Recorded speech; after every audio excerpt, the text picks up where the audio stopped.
সে মহানায়ক জননেতা তারেক রহমানের সুস্বাস্থ্য ও দীর্ঘায়ু কামনায় আয়োজিত আজকের ইফতার ও দোয়া মাহফিলের সম্মানিত সভাপতি ৮ নম্বর ছাত্র ইউনিয়নের বিএনপির সাবেক সেক্রেটারি এবং দাঁড়ের শীষের করছি এই কারণে যে আজকের এই দিনে বাংলাদেশের মানুষের মনোনয়ন নিয়ে ম্যান্ডেট নিয়ে এই দেশের সেবা করার দায়িত্বে আজকে জাতীয়তাবাদী দল বিএনপি নিয়োজিত। আজকে এই দেশের সেবা করে এই দেশকে বিনির্মাণের দায়িত্বে জনাব তারেক রহমান নিয়োজিত। প্রবাসী প্রিয় আনোয়ারাবাসী সহ আমরা সকলের কাছে শুধু একটা আহ্বান জানাতে চাই, আমাদের একটা স্লোগান আছে, বাংলাদেশের প্রাণ তারেক রহমান। আপনারা ইতিমধ্যে দেখেছেন 12ই ফেব্রুয়ারি নির্বাচনের মাধ্যমে বাংলাদেশের রাষ্ট্র ক্ষমতায় তারেক রহমানকে আপনাদের সেবা করার দায়িত্ব দেওয়ার পর থেকে প্রত্যেকটা দিন প্রতিটা কণের যে পদক্ষেপ তারেক রহমান গ্রহণ করতেছেন সেটাই দেশের মানুষ বাংলাদেশের রাজনীতির সেই স্বভাব চরিত্র সেই ধারণাকে যারা দেখেছেন তারা জীবনে কল্পনাও করে নাই বাংলাদেশেও এরকম একজন রাষ্ট্রনায়ক হতে পারে।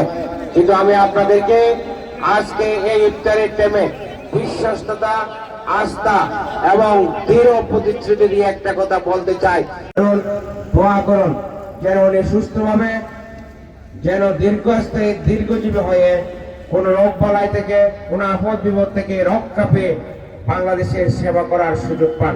তাহলে আপনারা দেখবেন এই দেশের মানুষ যে কাঙ্ক্ষিত স্বপ্ন একটা নায়ক, রাষ্ট্রনায়ককে ধারণ করে মনের ভিতরে যে আমার বাংলাদেশকে এভাবে দেখতে চায়, তিনি এই মহানায়ক জনাব তারেক রহমান।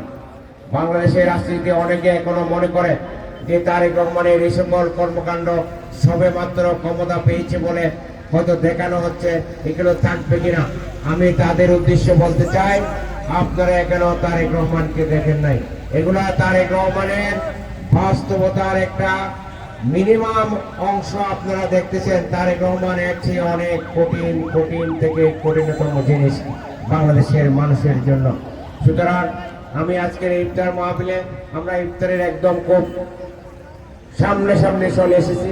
আসলে আমারও সময় বের হয়েছে, যেহেতু অন্য প্রোগ্রাম ছিল। আমি আপনাদের কাছে আহ্বান জানাবো, আপনারা এই দেশের জন্য, আপনারা এই দলের বিএনপির জন্য, বিএনপির নেতার জন্য, জনাব তারেক রহমানের জন্য দোয়া করবেন যেন এই বাংলাদেশকে আমরা যেভাবে দেখতে চাই সেভাবে গড়ে তোলার সুযোগ পাই, সেভাবে বাংলাদেশকে বিনির্মিত করা যায়।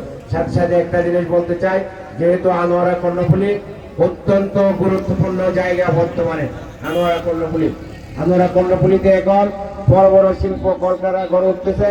এখানকার মানুষের আবাসনের সমস্যা আছে, রাস্তাঘাটের অভ্যন্তরীণ যাতায়াত ব্যবস্থার সমস্যা আছে, স্বাস্থ্য ব্যবস্থার সমস্যা আছে, শিক্ষা ব্যবস্থার সমস্যা আছে। ইনশাআল্লাহ আনোয়ারার মানুষের এরকম গণশুনানির মাধ্যমে মতামত গ্রহণ করে আগামীতে মহাপরিকল্পনার মাধ্যমে আনোয়ারা কর্ণফুলীকে তারেক রহমানের যে অগ্রযাত্রা, সেই অগ্রযাত্রায় অংশীদার করে এখানে ব্যাপক উন্নয়ন নিশ্চিত করা হবে ইনশাআল্লাহ। আপনারা সেই দোয়া করবেন, আমরাও সকলের কাছে দোয়া চাই।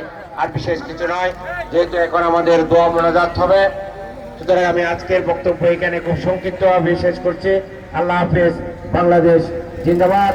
জয় অমর হোক দেশের।